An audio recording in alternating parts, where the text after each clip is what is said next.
To be a better man. That's a lofty goal. What does it mean? It can mean a lot of different things. For instance, you can be a better man by volunteering. You can volunteer with the Red Cross. You can volunteer at Rotary. You can show up in lots of different ways to help others. In the context of self-help groups, to be a better man is talking about how to make better decisions, how to have greater success, love, and happiness. And to do that, how to have less self-sabotage. The self-sabotage that comes from the programming we received early in life when life was unfair, when our caregivers could have been better men and women, when misfortune struck. During those early years, we received programming to that fight or flight response center we call the amygdala. The amygdala responds with adrenaline and cortisol to prepare us for fight or flight when potential threats are detected. Threats that we learned about when we were young and powerless. And yet now, no longer young, no longer powerless, we still react as if we are. The amygdala is capable of thinking faster than our prefrontal cortex, the rational part of our brain. The amygdala is not rational. It thinks it is, but its only purpose is survival, protecting our DNA.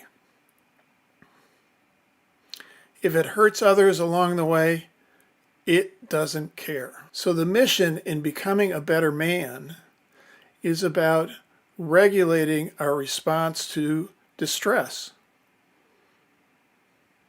It's been shown in studies that those who suffered childhood abuse lack the ability in their prefrontal cortex to regulate the amygdala response. Our purpose then in a self-help group is to change that dynamic. We can supply support, that experience, strength, and hope that we get from the camaraderie of other brothers.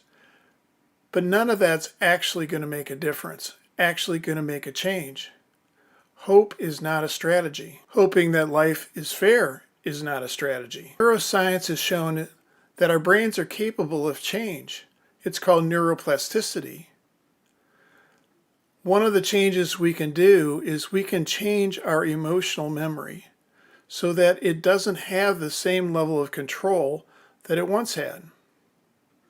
We don't change what actually happened, but we can change how we think about it.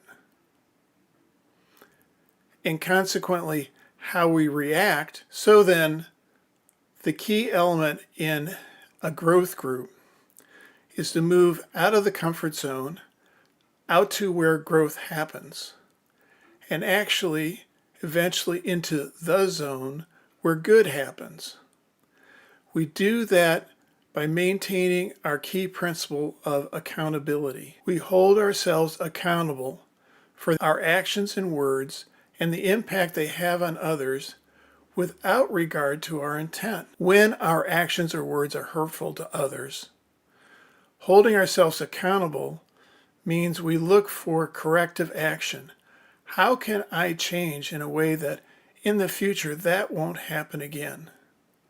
So I'm no longer reacting from those false beliefs that I once learned that aren't true. The false beliefs of I'm bad, wrong, guilty, not enough, and life is unfair. If you have the intention of being a better man, making better decisions, not self-sabotaging yourself, eliminating those regrets, having greater success, love, and happiness, then let's strive together to do the work that it takes to be a better man.